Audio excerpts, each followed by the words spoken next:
Welcome all to Off the Cuff with Namrita. Hope you all are having a wonderful, wonderful morning. And today's show will be all about diversity, inclusion, and equity, wellness in workplaces. And, I read somewhere a quote. I want to start the show with that. It said that when we listen and celebrate what is both common and different, we become wiser, more inclusive, and better as an organization. And today I'm so honored to be talking to this amazing, amazing woman who is a mentor and is a champion for diversity and inclusion and equity. Her name is Dr. Monica Cox. She is a disruptor, trailblazer, change agent, and leader who believes in living an authentic life, even if it makes people uncomfortable. She grew up an only child in rural Southeast Alabama, where she was raised by her educator parents to persist in the face of personal and professional adversity. As a coach, she guides clients in areas of career development, business strategy, and diversity, equity, and inclusion. A distinguished professor and entrepreneur, Dr. Cox's inquisitive nature contributes to her passion for educating others and sharing what she has learned via her experiences. So I'm truly humbled to have you on my show, Monica. Thank you so much. It's so good to be here. Thank you. You're most welcome. So I'll just start with the, you know, tell me what made you feel so strongly about diversity, equity, and inclusion and its importance. I never wanted to do anything related to diversity, equity, and inclusion just because I did not want to be put into a box. Okay. But I realized that the experiences that I had were so prevalent that I had to do this work. I had no choice. If I Okay. wanted to do my work well, I had to be in this space. Hmm. Can you share the experiences and maybe a little bit about your childhood? Because it said your bio said your parents were educators. So could you share something about your experiences growing up as a Absolutely. black woman in a all women college? And yeah. Yeah, so I grew up in Southeast Alabama, which was really where most people know a lot about the U.S. Civil Rights Movement. Yes. And my parents were involved in just integration and also segregation. So they saw that in the school systems when the policies were coming out to say that schools had to be integrated. Like I knew stories of what that was like. And Mm. one quick example that always stood out to me, one story, is that my father once told me he remembers the day Mm. that the students came together in the school and that all the students were in the gym and they were told, this is going to be your teacher, this is going to be your class. Mm. So to kind of think about how um, integration happened Mm. so methodically, but there had to be a plan to kind of bring it together. Like that's who raised me. Parents who saw what it was like to be separated, but then what it was like to also Okay. integrate. And I Mm. feel their education and their experience informed my upbringing. Mm. And it made me really proud to be a Black woman. It made me proud to come from people who had overcome deliberate obstacles to their success. And I always was brought up to think I could do anything. Mm. I was brought to think that I was, just as good and that I could be an engineer. I could be whatever I wanted to be.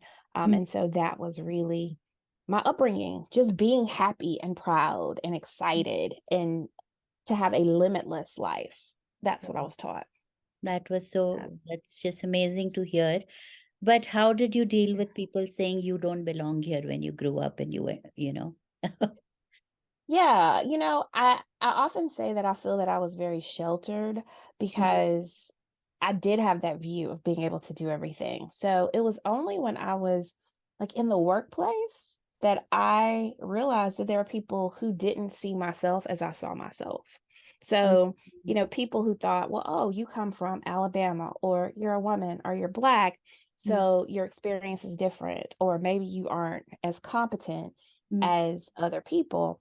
So that's what's up. That's what happened, where I just felt mm, surprised that anyone would classify someone based on their identity mm. and put limitations on somebody based on that identity. I just wasn't ready for it. So that shock was always there. Yeah, and that is a hard way to learn, and Yeah. yeah. So tell me more about your experiences. And when we were talking earlier, you also mentioned that you was see this is a Bolly channel, and most of our listeners are South Asian Indians. So Mhm. I would love for you to talk about your visit to India, and Yeah. yeah, that would be wonderful. Okay. So I went to India as part of a project through a federal agency when I was a professor at Purdue University.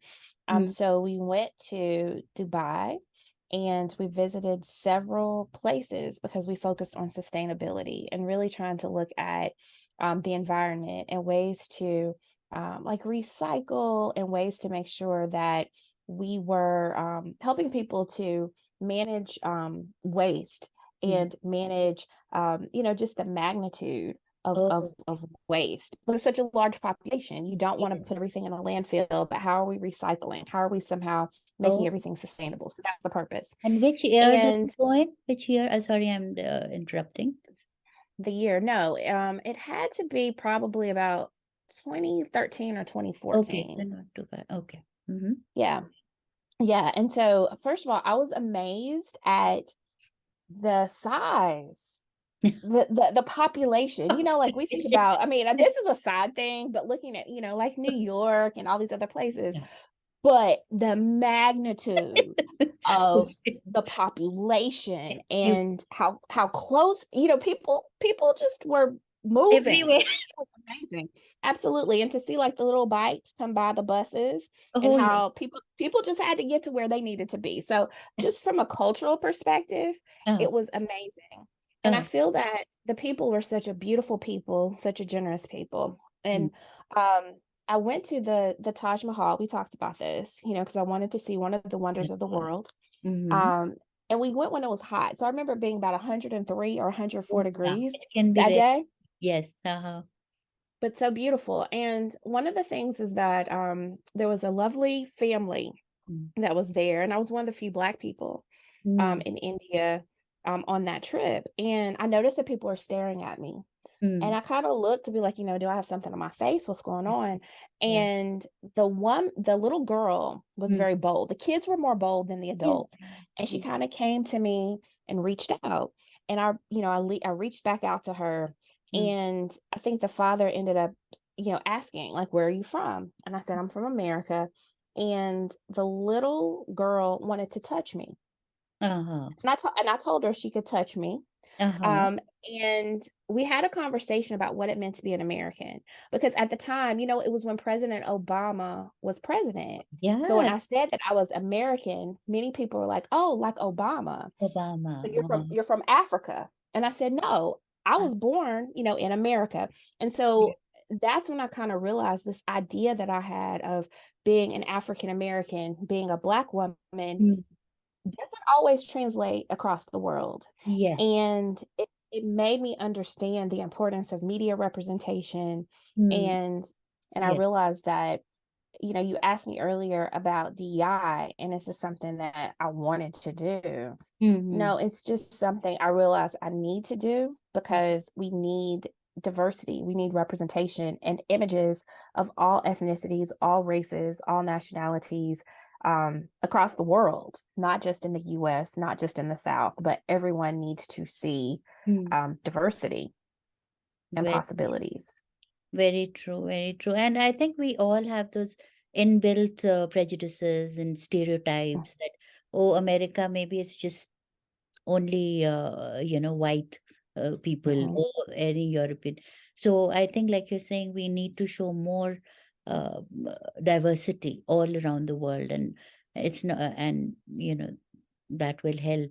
But now coming back to talking about diversity, especially you did win an award. Actually, you won Faculty Mentor of the Year award recently. So congratulations on that.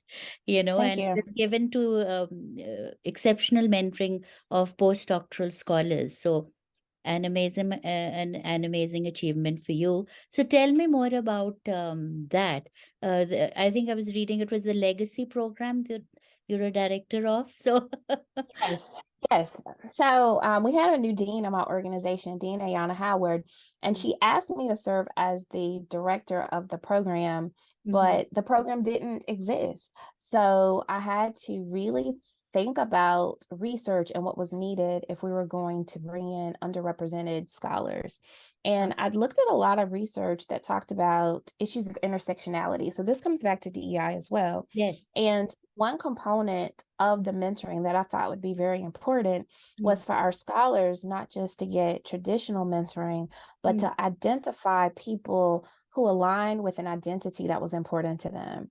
And Okay. like, for example, if someone was a mother Mm, and they wanted a mentor who also was a mm, mother or a parent, then mm, that would stand out as well. So I mm, think it's just a different model because we often don't think about the importance of having people mm, who are like us or who represent the identities that we hold independently of our workspace. But mhm, this program is one that looks at the whole person, mm, not just the person who does great research, but the mm, person who also embraces an identity mm, that they want to bring to the workplace. And so that's what this program is. And I work with a lot of scholars from across the world mm. who are good scholars and good researchers, but also um, really proud of who they are. Yeah. Can you give an example of yeah. Absolutely. So I have scholars. One is a Black woman. There's another guy who's a Black man. Mm, I have a scholar who is Brazilian, someone who mm, is Italian, and they have connected to people like from their culture. So although they work in the US or they work in, these predominantly male fields, they have found mentors who have navigated that space. mm, Um, with their similar cultures or with their identities. And so, mm, it really is taken into consideration deliberately finding someone who has taken the path before you and mm, they can guide you on what it means to be like a woman or what it means to be, mm. um, a Black person in your field. So, very deliberate mentoring. Yeah. Okay. Okay. That's wonderful, wonderful. So, like Thank you. talking about again, diversity is such a hot topic these days among companies. Everybody's going for, diversifying our workforces. But what is, I think you'll know better, what are the good practices of hiring, people? Uh, Mhm. yeah. Yeah, well, I think that there's always that innovation, like research talks about that. Companies that hire um, people across diverse groups are more innovative. Hmm. I think also, that leads back to having new ideas and multiple perspectives, being able to approach problems from ways that apply to the broader population. Hmm. And I think that's one thing. Another thing is that it just brings a richer experience to the workplace. Hmm.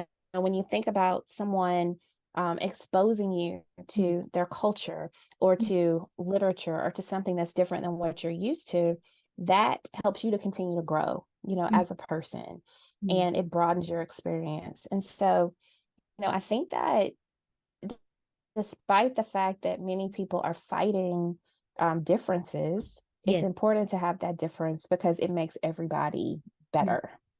Hmm.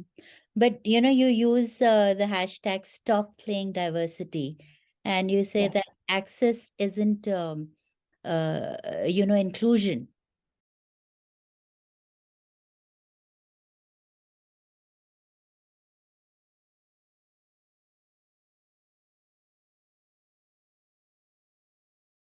Shosha is a creative Indian restaurant located in the heart of Silicon Valley.